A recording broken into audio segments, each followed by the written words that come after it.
നമസ്കാരം.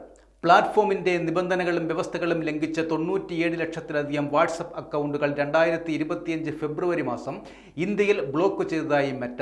രാജ്യത്ത് cyber തട്ടിപ്പുകളും online പ്ലാറ്റ്ഫോമുകളുടെ ദുരുപയോഗവും വർദ്ധിച്ചു വരുന്ന സാഹചര്യത്തിന് തടയിടാൻ ലക്ഷ്യമിട്ടാണ് ജനപ്രിയ മെസ്സേജിംഗ് പ്ലാറ്റ്ഫോമായ വാട്സാപ്പ് കുറ്റക്കാർക്കെതിരെ കർശന നടപടി സ്വീകരിച്ചത്.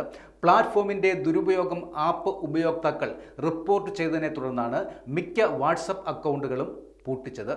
ഇന്ത്യയിൽ വാട്സാപ്പിന് 50 കോടിയിലധികം ഉപയോക്താക്കൾ ഉണ്ടെന്നാണ് കണക്കുകൾ. എന്നാൽ ഇവയത്രയും നിയമവിധേയമായി പ്രവർത്തിക്കുന്നവയുമല്ല.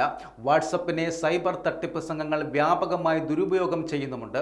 പ്ലാറ്റ്ഫോമിന്റെ ദുരുപയോഗവും ചട്ടലംഘനവും ശ്രദ്ധയിൽപ്പെട്ടതിനെ തുടർന്ന് 2025 ഫെബ്രുവരിയിൽ മാത്രം 97 ലക്ഷത്തിലധികം വാട്സാപ്പ് അക്കൗണ്ടുകൾ ഇന്ത്യയിൽ മെറ്റ ബ്ലോക്ക് ചെയ്തു.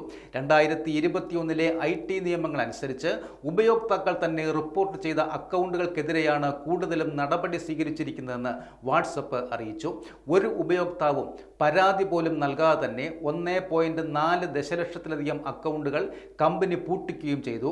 വർഷങ്ങളായി വാട്സപ്പ് ആർട്ടിഫിഷ്യൽ ഇന്റലിജൻസിൽ വലിയ നിക്ഷേപം നടത്തി വരികയാണ്. ഉപയോക്താക്കളുടെ സുരക്ഷ ഉറപ്പിക്കാൻ കൂടി ലക്ഷ്യമിട്ടിട്ടുള്ളതാണ് മെറ്റയുടെ AI പദ്ധതികൾ. സംശയാസ്പദമായ പ്രവർത്തനങ്ങൾ കണ്ടെത്തുന്ന ഒരു ഓട്ടോമേറ്റഡ് ഡിറ്റക്ഷൻ സിസ്റ്റം വാട്സപ്പിനുണ്ടെന്ന് കമ്പനി അറിയിച്ചിട്ടുണ്ട്. സൈബർ കുറ്റവാളികൾ ആപ്പ് ദുരുപയോഗം ചെയ്യുന്നതായി AI ടൂളുകൾ വഴി വാട്സാപ്പിന്റെ ഡാറ്റാ സയന്റിസ്റ്റുകൾ തിരിച്ചറിയുന്ന അക്കൗണ്ടുകൾ മെറ്റ ഓരോ മാസവും ബ്ലോക്ക് ചെയ്തു വരികയുമാണ്.